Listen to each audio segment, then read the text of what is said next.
ಇನ್ನು kernel Sophia Qureshi ನಮ್ಮೆಲ್ಲರ ಹೆಮ್ಮೆ. ಇವ್ರ ಬಗ್ಗೆ ಸುಳ್ಳು ಸುದ್ದಿಯನ್ನು ಹಬ್ಬಿಸ್ತಾ ಇದ್ದಾರೆ. ಪತಿ ಮನೆ ಮೇಲೆ ಅಟ್ಯಾಕ್ ಅಂತ ಎಕ್ಸ್ನಲ್ಲಿ ಸುಳ್ಳು ಪೋಸ್ಟ್.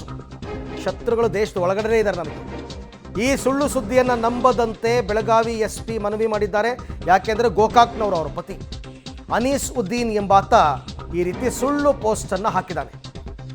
ಕರ್ನಲ್ ಸೋಫಿಯಾ ಖುರೇಶಿ ಬಗ್ಗೆ ಸುಳ್ಳು ಸುದ್ದಿ ಏನಂದರೆ, ಗೋಕಾಕ್ನಲ್ಲಿ ಇರ್ತಕ್ಕಂಥ ಸೋಫಿಯಾ ಖುರೇಶಿ ಅವರ ಗಂಡನ ಮನೆ, ಅದ್ರ ಮೇಲೆ ಅಟ್ಯಾಕ್ ಮಾಡಿದ್ದಾರೆ ಅಂತನೋ ಏನೋ ಒಂದಷ್ಟು ಇರುತ್ತಲ್ಲ ಸೋಷಿಯಲ್ ಮೀಡಿಯಾದಲ್ಲಿ. ಅವ್ರಿಗೆ ಫೇಸ್ಬುಕ್ಕೋ ಇನ್ಸ್ಟಾದಲ್ಲೋ ಎಕ್ಸ್ನಲ್ಲೋ ಸುಮ್ಮನೆ ಬರೆಯೋದು, ಬರೀ ಸುಳ್ಳು ಹಾಕ್ಬಿಡೋದು ಹಿಂಗೆ.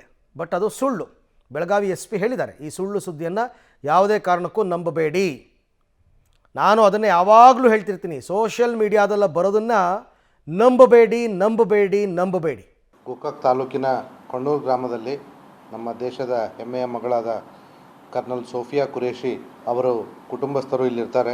ಆ ಕುಟುಂಬಸ್ಥರಿರುವಂಥ ಮನೆ ಮೇಲೆ RSS ಬೆಂಬಲಿತ ಹಿಂದೂಗಳು ದಾಳಿ ಮಾಡಿ ಅವರ ಕುಟುಂಬಸ್ಥರು ಸ್ಥಳಾಂತರಗೊಂಡಿದ್ದಾರೆ ಅನ್ನುವಂಥ ಒಂದು ಸುಳ್ಳು ಸುದ್ದಿಯನ್ನು ಈ ಹಿಂದೆ ಟ್ವಿಟ್ಟರ್ ಮತ್ತು ಈಗಿನ X ಮಾಧ್ಯಮದಲ್ಲಿ ಪೋಸ್ಟ್ ಮಾಡಿಕೊಂಡಿದ್ರು. ಆ ವಿಚಾರವಾಗಿ ನಮ್ಮ ಜಿಲ್ಲಾ ಸಾಮಾಜಿಕ ಮಾಧ್ಯಮ ಮಾನಿಟರಿಂಗ್ ಸೆಲ್ ಏನಿದೆ ಅವರು ತಕ್ಷಣ ಈ ಮಾಹಿತಿಯನ್ನು ನಮ್ಮ ಗಮನಕ್ಕೆ ತಂದರು. ನಮ್ಮ ಜಿಲ್ಲಾ ಸಾಮಾಜಿಕ ಮಾಧ್ಯಮ ಮಾನಿಟರಿಂಗ್ ಸೆಲ್ನವರು ಕೂಡ ಅಲ್ಲಿ ಒಂದು ರಿಜಾಯಿಂಡರ್ ಹಾಕಿದ್ರು. ಜೊತೆಗೆ ನಾನು ಕೂಡ ಒಂದು ಆ್ಯಸ್ SP ಆಫ್ ಬೆಳಗಾವಿ ಅಲ್ಲಿ ಒಂದು ಕಾಮೆಂಟ್ ಮಾಡಿದೆ. ಇದು ಒಂದು ಸುಳ್ಳು ಸುದ್ದಿ ಮತ್ತು ಈ ರೀತಿ ಸುಳ್ಳು ಸುದ್ದಿ ಹರಡೋರ ಮೇಲೆ ನಾವು ಕ್ರಮ ತೊಗೊಳ್ತೀವಿ, ಡಿಲೀಟ್ ಮಾಡದೇ ಇದ್ರೆ ಅನ್ನುವಂಥ ಒಂದು ಪೋಸ್ಟನ್ನು ಹಾಕಿದಾಗ ತಕ್ಷಣ ಆ ವ್ಯಕ್ತಿ ಅದನ್ನು ಡಿಲೀಟ್ ಮಾಡಿದ್ದಾನೆ.